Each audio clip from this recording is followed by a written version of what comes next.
golf? You don't plan on handing them their first win of the season? You never plan on it. What kind of problems do they pose? Their length bothers us. You know, they beat us in the Pac-12 tournament last year, and they were up 15 at one time early in the second half. Eric Moreland is a very talented basketball player who had sat out 3 games, and he's back now, and he adds another dimension to their team. So they'll be a different team than what they have shown in the last few games in league. You like the looks Abdul and Scott are getting? Yeah. So whenever you're open, you like those looks. So your explanation for their struggling offense is probably the same as theirs, just make shots? Happens to the best of them. I've played with guys, some of the best shooters I've ever played with. They go through periods where the ball just doesn't go in the basket. Doesn't usually last for a very, very long time. Shots come and go with defense. You can always have your defense there after last week's game. How key was defense for you guys this week? They shot 60%.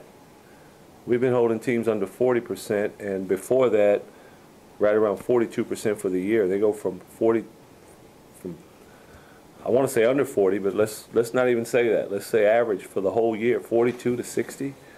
Give them a lot of credit. They hit some tough shots and ran great offense that night. But we have to do a better job than that. If we play anywhere near our normal defense, maybe there's a different story there. So, like we tell our team, we can talk all we want about shots going in, and that always helps. That's how you score. Ball has to go in the basket, but as I said, there were 2 other games in conference we didn't put the ball in the basket. We handled our business pretty well. So we cannot lose sight of what butters our bread, bottom line.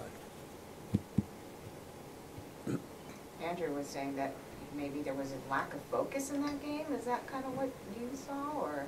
Could be, yeah. It was. We weren't the same team that had played 4 other conference games. That wasn't how we came out defensively. It would seem, Lorenzo, on the surface, there's no chance of them coming out that way against Oregon State after you got a veteran team, everyone on the roster pretty much was in LA last March. I wouldn't think we would. The thing that scares me is, you know, they see 0-5, like they saw Utah, and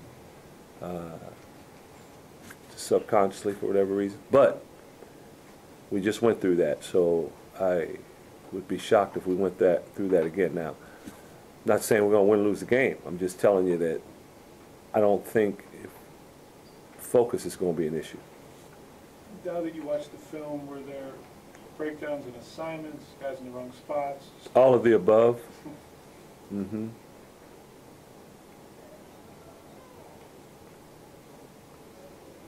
When you see Craig Robinson at the inauguration, do you say, great, he's not thinking about us? You know, he's preoccupied for a while. No, I guarantee he has film out there wherever he is. Wherever he is, if he's in the airport, he's got film with him. Wherever he is, he's on top of things. He's not distracted. Is there something just about their style and that team that has historically given you guys fits? You know, their length, I think, bothers everyone. And they have more talent than people might want to give them credit for. Last year they were talented. This year they're talented. And the thing that you take away from the last time playing them is what? Just what is the thing that you remember from that game? They were up and we made a great comeback. We didn't take care of the ball or make free throws down the stretch. And Aziz was in foul trouble. So I remember mostly. When Aziz was out of the game, they went inside and wasn't a whole lot we could do with them. Lorenzo, does it concern you at all that, like you talked about, the lack of focus that Andrew talked about, that seems to be coming here, not on the road? Is that a kind of a perplexing concern that it's here where that's happening? I don't think we'd be saying that if we played Ohio State here. if we played Seton Hall here. It wasn't an issue with Colorado. We knew going into the game what they were capable of. I don't know if we understood Utah's record was not a reflection of how good a team they were, and it still isn't. So the home thing, I think, is just a matter of who the opponents have been. We haven't played a whole lot of high-profile opponents here at home, and the pattern has been when there's a group that we're going to play that we fear, we bring it. So there are a lot of quality teams in our league that our guys fear. So, and if we played Utah again, we'd have the fear the next time. How do you inspire that fear into them every time they take the court? If you can come up with that answer, you got a job tomorrow.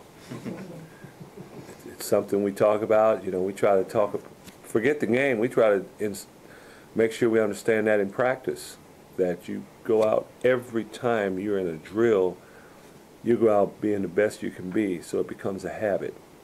And it's more of a mental thing with us.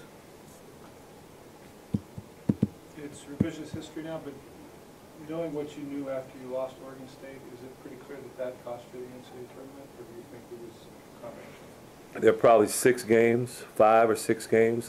When people ask me about that, I could say we lost to Cal at home when CJ didn't play.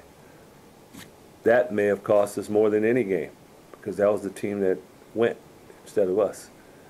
So if we defend on the last possession against Marquette, that gives us a quality, big-time quality win. Maybe that gets us done. So, you know, there are several games on our schedule last year. I believe if we keep our 7-point lead with 2 minutes to go, whatever it was at Nevada last year, that makes a difference. So I can't just say the one Oregon State. I can say that was our last opportunity. But we had several opportunities that we didn't capitalize on last year that I think came back to haunt us. Do you like plan to have a conversation with CJ when he's obviously the #1 option and teams really look to take him out, and that's just something that he's dealing with for the first time this year? You know, it's something when it doesn't go right. They tried to take him out against Stanford. He had 27. It was obvious that was the game plan. The guy they put on him was very physical with him. He was holding him. He was grabbing him. He wasn't letting him go anywhere. The same defense, he scored 14 in the second half against Utah. So that's not the first game people have tried to take CJ out. We have to make sure we do a better job, myself, the team, making sure he gets more than 2 shots in those situations. The great thing about CJ is that he doesn't try to force a lot of shots. You sense that people are overreacting a bit to the Utah loss?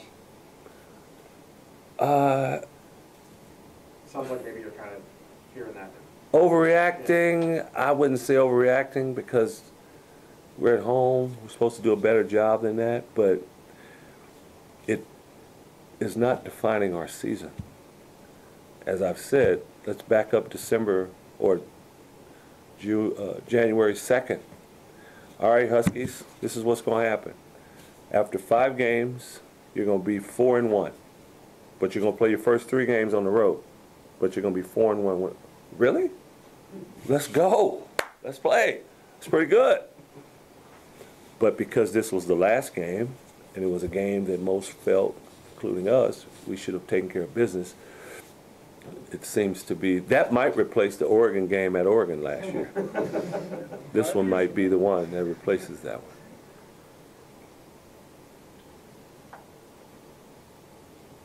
one. Anything else, I still have 3 minutes. Can you give any reaction to yesterday some good news regarding maybe bringing an NBA team back, just as not as a coach, but just as a fan? How exciting this time? I'm fired up. Get to go watch not only games, shoot-arounds, training camps, all that type of thing. Our boy Isaiah Thomas gets to come back. The guys that played at Washington, Now, I don't have to drive to Portland to go see them play. They're right here again. So I'm excited. Are you assuming it's done? Sacramento's fighting for it down I'm there? just listening to y'all. I'm just going based on what you guys say. Do you think you're a better coach having been around Nate and Dwayne and all the Sonic coaches?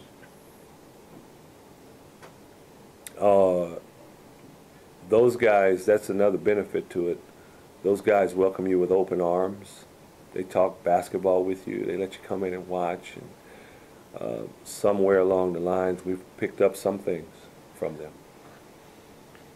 As far as when Nate was in Portland, went to go watch, allowed us to go watch him there too. So. Can you point to one thing that really sticks out that you learned from them? I wouldn't say one thing. It's just watching sometimes is just a different way to do things that you always learn from. But I couldn't pinpoint one thing. Minute and a half. Anything from the conference call?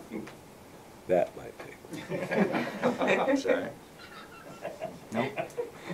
One more in here? All right. Okay. Thank you, everybody. Y'all have a nice one.